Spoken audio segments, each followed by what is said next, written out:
አብርሽ ደስታ ሄደ ብሎ ደስታውን አጣጥሞ ሳይጨርስ ዳኒ ገብቷል ማለት ነው። እንግዲህ ደስታው ባጭሩ ቀርቷል። የአብርሽ ዳኒ ማለት አብርሽን እዚህ በፊት እንግዲህ የሰራውን ነገር ያው በደንብ የምናስታውሰው ነገር ነው። ጨጓራውን ገለባብጦ ፊቱ ማዲያት እስከሚያወጣ ድረስ የደረሰ ሰው ነው ዳኒ። በጣም ኃይለኛ ነው። ሰላም ሰላም ቤተሰብ እንዴት ናችሁልኝ? ሰላማችሁ ይብዛ። እንግዲህ ሩታ ማለት ነው ከመካከል ላይ ሆና ሶስት ለአንድ እየመራቻቸው ነው።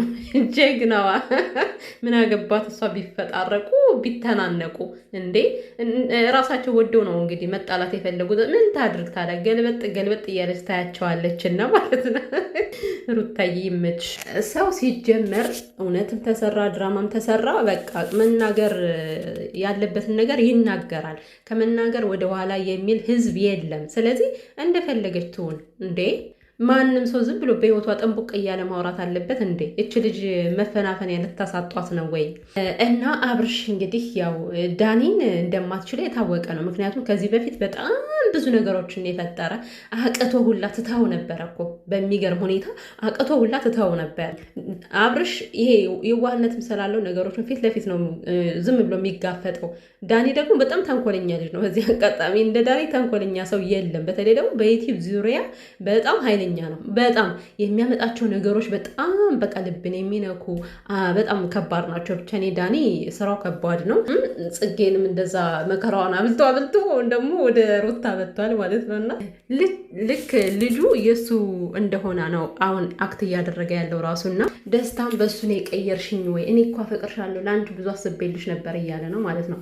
ደስታ እኔ እኮ የደስታ ነገር እኮ ነው የሚገርመኝ። ሲጀመር ከመጀመሪያው እንደው ልጅ ከወለደች ገና ከወለደች እንኳን 3 ወር ምናምን ሳይሆናት ነው የመጣው ልጅ የወለደች ሴት።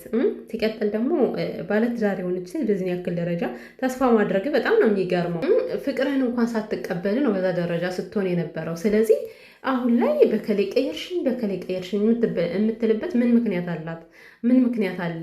እና ያው ብዙ ተናጋሪ ሰዎች አሉና አሁን ላይ ሩታን በጣም እየተናገረው ባለጌ ነሽ፣ ወንድ ታተራምሻለሽ ያሏትም ነውና በነገራችን ላይ ውስጧን የምታውቀው ራሷ እንጂ እናንተ አይደላችሁም። ወንድ አተራመሰች አላተራመሰች ራሷ ትጠየቅበታለች።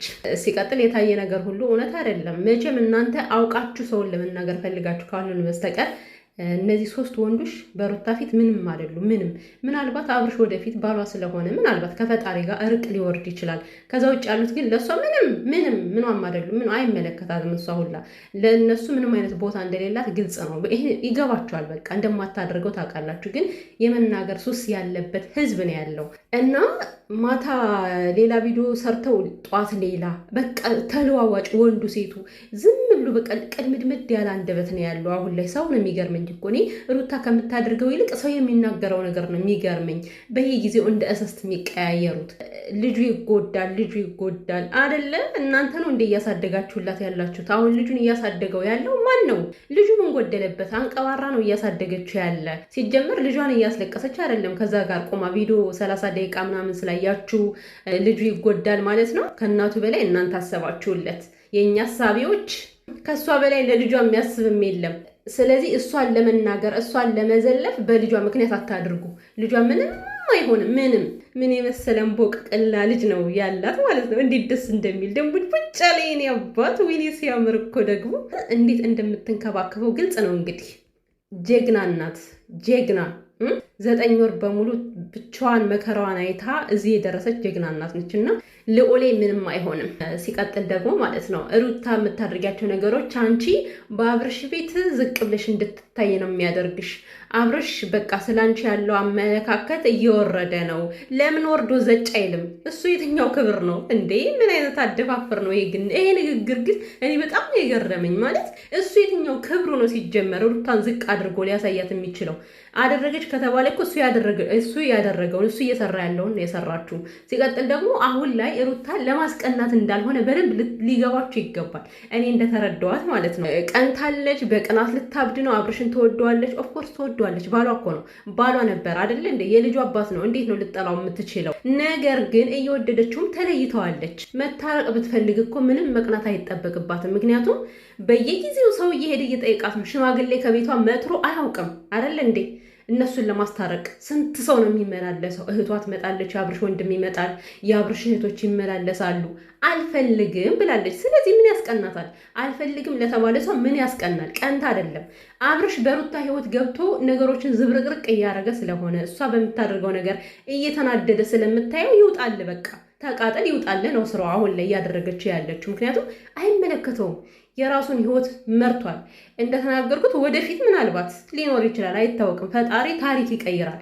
አሁን ላይ ባለው ነገር ግን የራሱ ህይወት አለው፣ ፍቅረኛ አለው፣ ከሄርሜላ ጋር ነው ውሎ አዳሩ። በሩታ ህይወት ማንም ይምጣ ማንም እሱ የሚመለከተው ሰው አይደለም።